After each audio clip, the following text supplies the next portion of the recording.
homesteaders and other YouTubers. It is July 23rd, 2022, and I'm still on the homestead. I've been here almost a year. Let's see, we bought the land here, Andre, Rena, and myself. When did we do that? August, I want to say. So next month we'll have owned this property for a year. I think I traveled for a little bit after that. No, we bought it before August. Like July. I think July, so it has been a year. Yeah. Wow, it's hard to believe it's gone by fast. So, I've been doing stuff kind of slowly. You know, some of it is, you know, having enough resource to go buy materials to build and that kind of thing. So, and, you know, weather has played a factor and some other things. And I'm making progress. It's slower than I would like, but it's kind of true. Just about everything that I do. Nothing happens quickly enough for me. So, but progress is being made. The shed is 99% done. I'm just doing shelves on the inside as they become necessary, and as lumber becomes available to add another shelf, and we're stocking that with food and things like that, just in case. I mean, you know, since the beginning of time, probably, you know, there's been notions that, you know, the world is ending, the sky is falling, and you know, lots of people have made predictions about the end of the world and all of that stuff, and none of it's ever come to pass. So, but with that, I mix the state of the world today. I don't think we've ever been in a place that looks as potentially world-ending as it is right now. I hate being a doom and gloom kind of a guy, but at the same time, I think I would like to be practical about it. I mean, I like life. I like living the way that I do, and I want it to continue. And I don't know what's going to happen. Nobody does. But there's an awful lot of stuff out there that has the potential to go south really quickly. You know, COVID, I think, probably has brought that to the forefront of a lot of people's minds. You know, the closing of campgrounds as a form of mitigating the spread of COVID kind of scared me, and ended up, you know, pushing me into buying land just so I'd have a place to go park if I needed to. You know, none of that ever happened. So you've got this kind of push-pull, yin-yang, up, down, left, right. And in the end, I don't know what's going to happen. Sorry, it's really hot today. It's been up to 104. It's currently 90, I think. 89 in my rig right now. So it's actually the coolest day we've had in a while. So I've got all kinds of fans going off and on. That's my inverter that just came on, and I'm making ice over here. You can hear it tumbling. I bought an ice maker. Check it out. Oop. Frigidaire ice maker. Okay, we good? I think so. Awesome.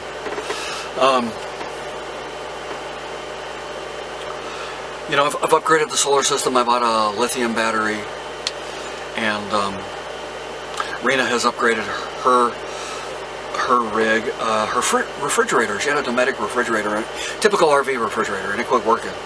The top was freezing, but the bottom was not getting cold at all. It was up to 70. So she was losing food and that kind of stuff. And she ended up buying a regular dorm refrigerator. It's not, I mean, it's shaped like a regular household refrigerator, but it's much smaller. I want to say 7 to 10 cubic feet. Just guessing. It's not real big. It's probably about, 56 inches tall and about 24 inches square. And it fit right into the hole that her old nomadic refrigerator was in. We took it out. I've got some pictures and I've captured some pixels of that installation. I think I've got some stuff of me walking around the garden and that kind of thing. And I haven't been doing a whole lot of photographs or drawing. It's just homesteading is a lot of work. It's a lot of work. I knew that going in, and I'm not afraid of work. You know, and it's interspersed with, you know, the folks around here are, you know, this is not a slam dunk place to live. You don't just, you know, pull up a lawn chair and light a campfire and sit back and have a beer. You gotta put some effort in, and it's probably more challenging here. Water is not something where you can just go turn on a tap and get water. You gotta go get it. So right now, here in the heat of summer, I'm getting water about once every 1 to 2 weeks, depending on how much rainfall we have.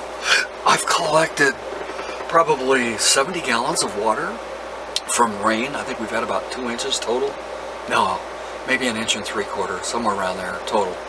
Filled up my rain barrel and I pumped it into a larger cistern. I bought a 1,000-gallon cistern. So I collect it in the 55-gallon drum, and then I pump it into the big one, because it's really tall. It's actually higher than my downspout on my rain collection system. So I go into the barrel and then pump it. It's kind of an extra step, but it works until I can do something better. Currently, top project is the greenhouse, and I've got some poles in the ground. I've got the raised bed going. We purchased about 5 cubic yards of potting soil. I'm going to call it potting soil, compost, I guess. It's composted wood, natural fibers, mixed in with some manure. A lot of dairies around here, so manure is actually pretty easy to come by. And yeah, still making progress on that. I've slowed down a little bit. A, because of money. B, because of weather. C, because I'm just getting flipping old. Man, I know when I've been working, I'll tell you. And but progress is being made. And my daughter has moved back. She's I think I said I bought a Class C a while ago. I've got some pictures of it. I'll try to weave in here. And she's living in the Class C, and she's got a job offer from Walmart, so she's ramping up to settle in here and make a life out on the llano. So what else is going on? I bought a little swamp cooler. Check this guy out. Little tiny guy. 40 bucks. I think Walmart sells them. I got this one at Home Depot. I mean, it doesn't put out refrigerated air at all. It's you know, just an evaporative cooler. And the humidity here is so low. I've seen it as low as 1%. I've never seen that anywhere else. So it works pretty well. Just pointed at you, so I'm getting a cool breeze right here as I'm talking to you, and more fans going off, trying to keep things cool. So we got Rena's refrigerator installed, and we bought, let's see, 6 250-watt panels from a guy up in Albuquerque for $100 a piece, used, obviously. But they're still in good shape, probably still at 80% or better in terms of their efficiency. And we're cranking out, I don't know, around 900 watts to help Rena power her now electric only refrigerator. It doesn't run on propane anymore. I took my 2 lead acid batteries, gave them to Rena, and so now she's got 4 100 amp hour sealed lead acid batteries. I've got the 100 amp hour lithium amper time, $399 for 100 usable amp hours. That's, you know, that's competing pretty well with lead acid batteries. It's the only thing that's kept me from going lithium sooner than I have. Was just, it wasn't cost effective. Now it is. There's some others out there like that are still selling them for $900, $1,000, and I don't know how or why they're still in business. I can't imagine them being that much better in terms of their cycle life and all that good stuff, but I don't know. You guys need to lower your prices. You want me to buy from you. What else is going on? I've shifted my drawing. I haven't had a whole lot of time to do any. The last one that I did was kind of an adult nature, and I can't show it to you, at least not on Facebook. But I've tried for 5 years to be able to draw out of my head, and I just can't. My daughter can. Rachel is just really good at it. She can do things out of her head that I could never hope to do. So I'm going back to my old style. I used to work from photographs. The problem was I was working from photographs that other people took. So they really aren't mine. I can't do anything with them. I don't want to violate somebody's copyright. I mean, I try to respect other people's property. So I've started down the road to going back to using a reference, a photograph, to draw. And I think I do it myself, but you know, I've had some friends that have kind of pushed me over the edge towards doing that. And if I look back, I can see that there's clearly a difference in the quality that I produce. So I have a neighbor that way, Donna. She's been out here for 35 years, and every once in a while she gives a call for some help to help start her generator or whatever. I'm more than happy to help. So on one of my trips down there, I asked her, I said, hey, do you mind if I take your photograph? I want to do some drawings, and I want to work from a photograph.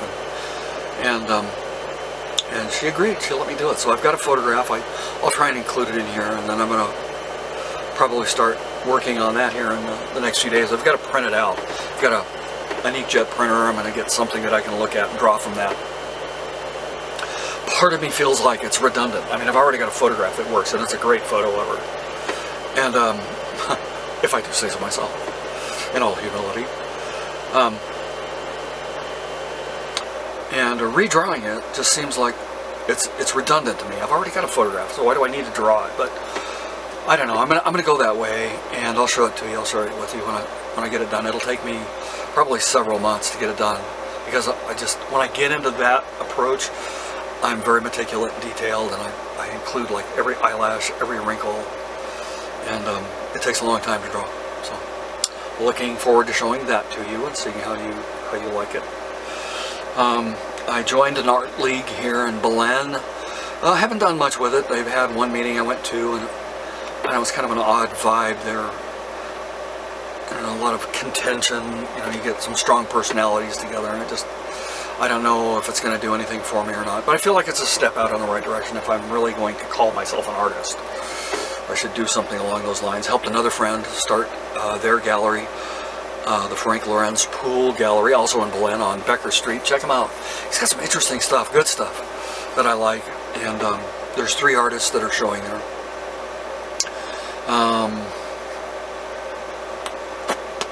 What else is going on? I'm sure there's more.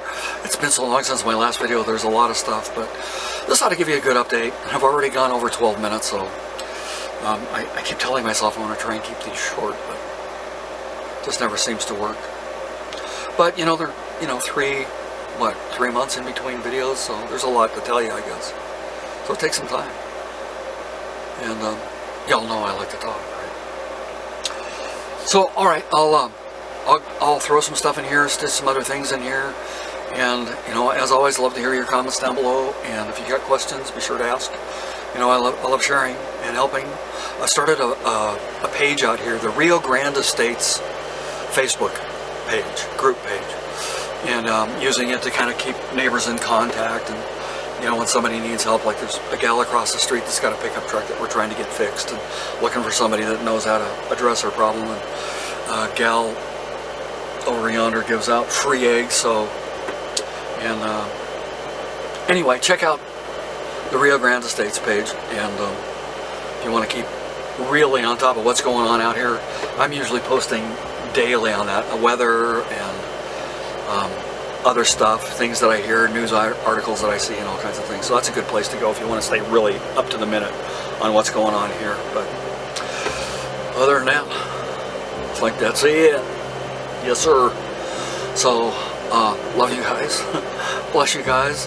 Thanks for sticking with me and putting up with all my wacky antics and all that good stuff. So, Enjoy the photos. There aren't a lot of them, and whatever video footage I put on the end here, kind of give you an update of what's going on, and see you later.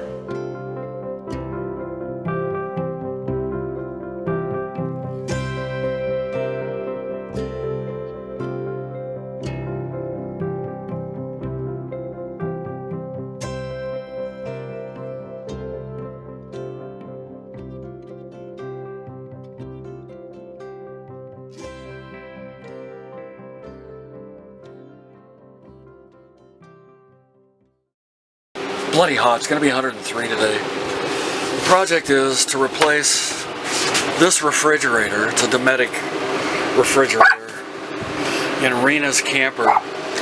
The freezer still works, but this lower compartment does not. So we're going to pull it out. We've already purchased another refrigerator. I'm in the process of getting things taken apart. There were a couple of screws. There was one up in this corner, one up here, one in this corner, and there were two that were down here at the base. And I've removed both of those. There's a plug. So this is the power cord. And it was plugged into here. I've unplugged it. And here's the gas line right here. And I've put a little plug in the end of the gas line, so that's disconnected. And then there were two screws. This one right here, which I've already removed, and then this one back in here. I don't know if you can see it. It's kind of dark. That I'm trying to pull out now, and it's in an awkward angle. There's not a whole lot of room back here to work. You can see. So,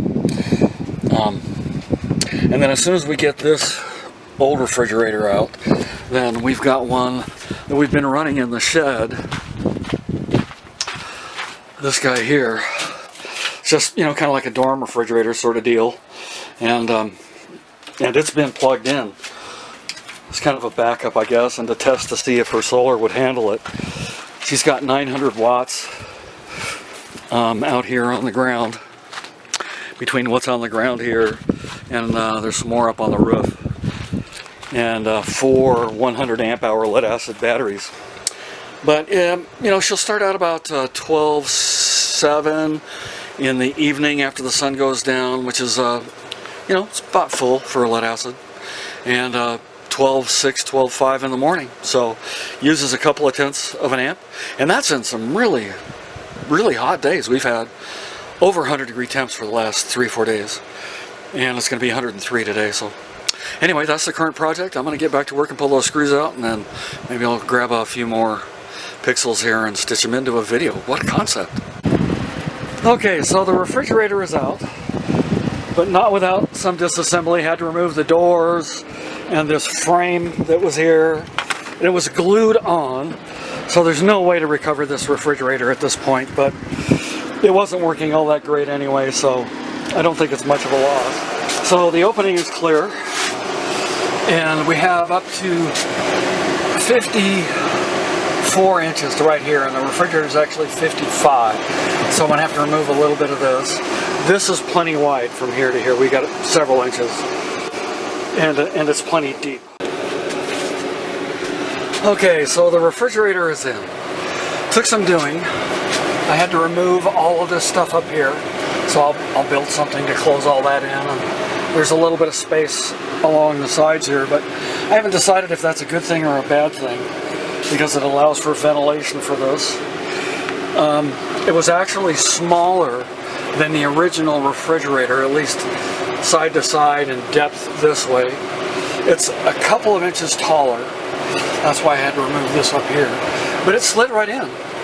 And it's currently plugged in and running. And it's just plugged in right here. This was what was provided for the nomadic refrigerator, because it was either electric or propane. Here's the back of the refrigerator as it sits in here. So there's lots of room in here. There's the old gas line all capped off. So yeah, it took a little bit of doing. I think we started around 10 o'clock, and I think it's probably around 1 right now. So a few hours, a few challenges. Getting the refrigerator through this space here. So this is like 24 inches. And so it was really tight fit. The nomadic refrigerator had to be disassembled. That's why all those doors are off. And the frame and everything are off of it. It's all sitting out there, all the parts. But the replacement refrigerator went in pretty good. Hey, Rand. Hey. So this was, we got this at Home Depot for about 300 bucks.